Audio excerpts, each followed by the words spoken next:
Olá galera, tudo bem? Aqui é o professor Gelson Ribeiro. Vamos prestar atenção, hein? E curtir a aula. Nossa aula de biologia de hoje, nós vamos falar sobre as organelas citoplasmáticas. O citoplasma das células contém pequenas estruturas com formas e funções próprias. Essas estruturas nós chamamos de organelas citoplasmáticas. Em uma célula animal, o conjunto de organelas citoplasmáticas ocupa cerca de metade do volume total da célula. Entre várias organelas, nós vamos citar aqui algumas com suas principais funções. Por exemplo, os ribossomos. Os ribossomos são pequenos grânulos sem membrana envoltória, formados por duas subunidades de tamanhos diferentes. Nós podemos encontrar ribossomos dispersos no citoplasma ou acoplados à superfície externa do retículo endoplasmático rugoso ou granular, como é a nova nomenclatura. Podemos encontrá-los aderidos à face externa da membrana nuclear e unidos ao RNA mensageiro. Os ribossomos são organelas responsáveis pela síntese proteica, pela síntese de proteína da célula. Eles são as únicas organelas citoplasmáticas presentes em todas as células, tanto nas células eucarióticas quanto nas células procarióticas. Então, a principal função é a síntese de proteína. Vamos falar do retículo endoplasmático. O retículo endoplasmático, a palavra retículos é uma palavra que é derivada do latim, que quer dizer pequena rede. O retículo endoplasmático ele é formado por uma rede de canais na forma de tubos e bolsas. Eles são ligados à membrana nuclear e à membrana celular. O retículo endoplasmático rugoso ou granular, ele chama assim por quê? Porque ele contém ribossomos aderidos a ele. E esses ribossomos, obviamente, fazem síntese de proteína. Então, uma das funções do retículo endoplasmático granular também é a síntese proteica, devido a ter agregado às suas paredes grande número de ribossomos. Já o retículo endoplasmático liso, ele faz síntese de lipídio. Nos testículos, por exemplo, ele é responsável por produzir hormônio masculino, que é a testosterona, o principal hormônio masculino. Ambos os retículos armazenam e transportam substâncias. Concentrando e diluindo solutos e solventes, eles auxiliam também na regulação osmótica da célula. Além disso, por serem formados de membranas que se dobram sobre elas mesmas, os dois tipos de retículo endoplasmático, tanto o granular como o agranular, o liso, aumentam a superfície de contato do citoplasma. Vamos falar agora de complexo golgiense. Antigamente era chamado complexo de Golgi. O complexo golgiense é um conjunto de vesículas e sáculos achatados. Eles são empilhados, e delimitados por uma membrana lipoproteica. Eles armazenam e secretam substâncias.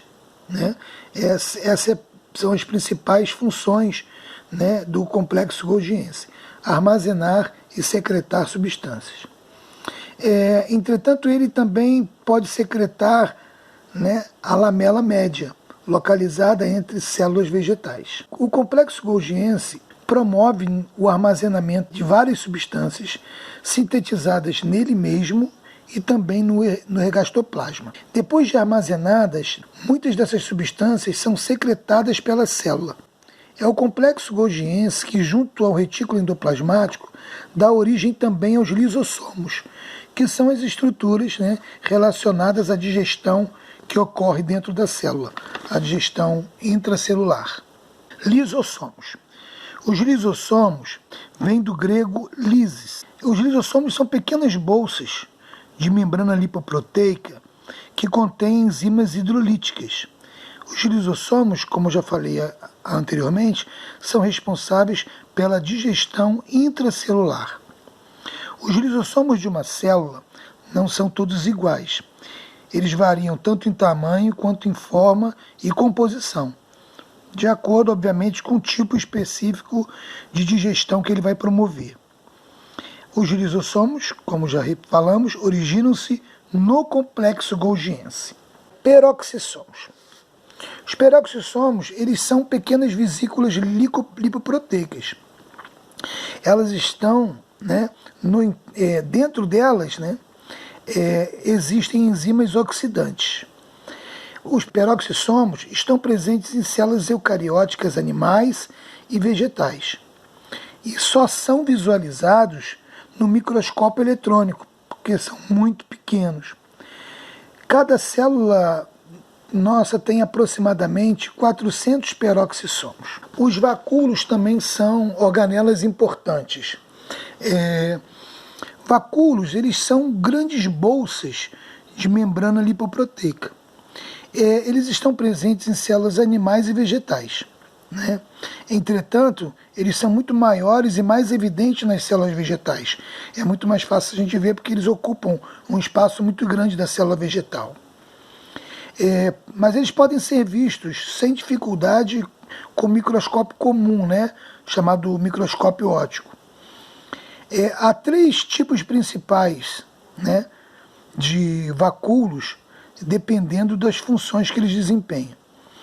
Nós temos o vacúolo digestivo, temos o vacúolo de suco celular e o vacúolo contrátil, muitas vezes chamado de pulsátil, mas na frente a gente vai saber por quê.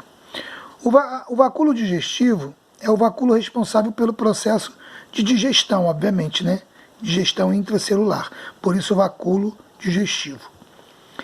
O vacúolo de suco celular é o vacúolo típico dos vegetais e tem como função armazenar água, açúcares, nutrientes, alguns sais,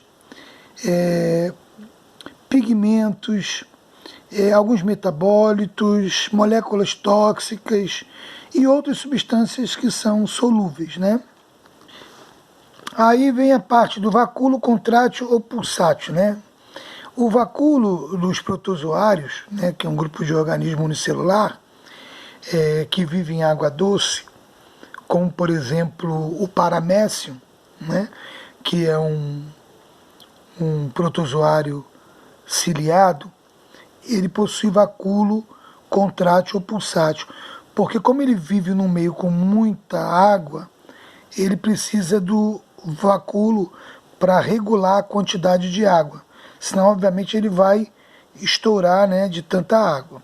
Por ele ter essa versatilidade de aumentar de tamanho e depois ele se contrair, isso seguidas vezes, parecendo pulsar, como se fosse um coração, esse vacúolo contrátil, ele acaba recebendo o nome também de vacúolo pulsátil. Nós temos também os cílios e os flagelos. Cílios e flagelos, eles na verdade originam-se dos centríolos, mas entretanto eles possuem algumas diferenças em relação um ao outro. Cílios e flagelos são diferentes. Os cílios, eles são projeções das células e são projeções curtas e numerosas. Você tem uma célula com muitos cílios, formado por feixes de microtúbulos, e revestidos de membrana lipoproteica. Os cílios geralmente se movimentam constantemente e essa sua movimentação chama-se batimento ciliar. Então ele faz a locomoção das células. É muito comum em protozoários ciliados, eles têm os cílios como estrutura de locomoção e também usam para a captura de alimentos, os protozoários, esses cílios. Já os flagelos, eles também são projeções das células, são projeções mais longas, e geralmente estão em pequeno número. Geralmente tem célula que tem um flagelo só, 2 flagelos, 4 ou 5 flagelos, mas sempre em números de poucos flagelos, diferentemente dos cílios.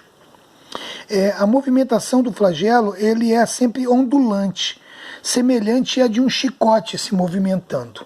Nos protozoários flagelados, os flagelos eles são utilizados para locomoção, também para captura de alimentos, e nós temos a célula humana masculina, o espermatozoide, né, a célula sexual, gameta masculino, em alguns animais, inclusive no ser humano, que é uma célula flagelada. O espermatozoide ele tem um flagelo longo que faz com que ele possa se locomover, né, ao encontro do óvulo para a fecundação.